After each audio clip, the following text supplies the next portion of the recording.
Olá, gostaria de contar um pouco para vocês da experiência que eu tive com Deus às 3 horas da manhã. Eu estava orando às 3 da manhã e quando eu orava, eu estava orando com todo o coração e a alma naquele momento. E aí eu me levantei depois que eu acabei de orar para deitar. A presença de Deus era nítida naquele lugar.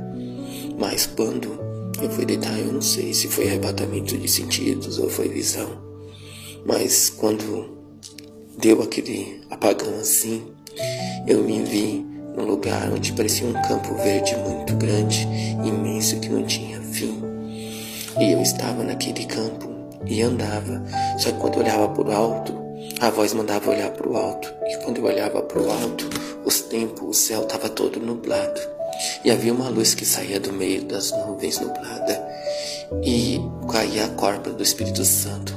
Uma energia tão poderosa que parecia um fogo vivo descendo do céu, assim como uma luz. E caía sobre mim e iluminava como um sol resplandecente. E eu continuava andando e aquela voz do meio daquele templo nublado falava para mim nos céus assim: profetiza, ó filho do homem, profetiza. E eu continuei andando. E a voz falou a segunda vez: profetiza, ó filho do homem, profetiza. E continuei andando naquele terreno cheio de gramado que não tinha fim. Aí de novo a voz falou para mim: profetiza, ó filho do homem, profetiza. E eu continuei andando. Quando cheguei perto, tinha um homem que estava de paletó e gravata preta. Estava tão bem arrumado, tinha uma aparência muito bonita. E ele ria com aquela risada maligna. E ele olhava para mim e apontava, e ele me via na visão e sonho e olhava para mim. E ele apontava e eu via não sei se é visão ou sonho ou é arrebatamento de sentidos, mas eu via esse homem olhando para mim e ele apontava para mim e mostrava as igrejas sendo derrubadas. Ele mostrava para mim e ria com aquela gargalhada maligna.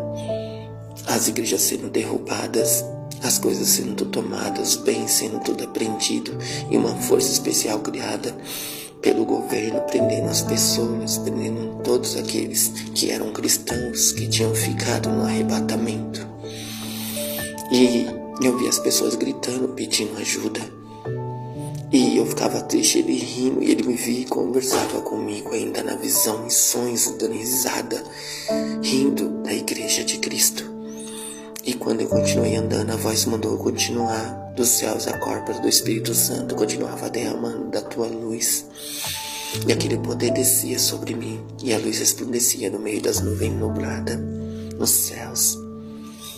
E a voz falava para mim: profetiza, ó filho do homem, profetiza. E a segunda vez a voz falou de novo: profetiza, ó filho do homem, profetiza. E eu continuei andando. E a terceira vez, quando eu andava, a voz falou de novo: profetiza, ó filho do homem, profetiza. E quando eu cheguei perto, tinha uma mulher com os braços abertos em sinal de cruz. E ela estava com o braço aberto e olhava para mim. E aí dos céus eu ouvi a voz falando para mim profetizar de novo. Aí quando eu disse: assim diz o Senhor, quando eu falei isso, a voz desceu dos céus um fogo tão grande, fogo de Deus e o fogo das trevas, e caiu sobre a mulher. E a mulher ficou metade trevas e metade fogo de Deus. E a mulher olhou para mim e profetizou, apontando pro céu, assim, numa parte do céu. E ela apontava: assim diz o Senhor. E aí eu vi aquele calendário de fogo gigante, mas não posso te dizer a data nem nada. Mas eu vi o fogo e aquele fogo descendo do céu formando um calendário. Essa foi a experiência que eu tive com Deus, que Deus me fez passar na madrugada.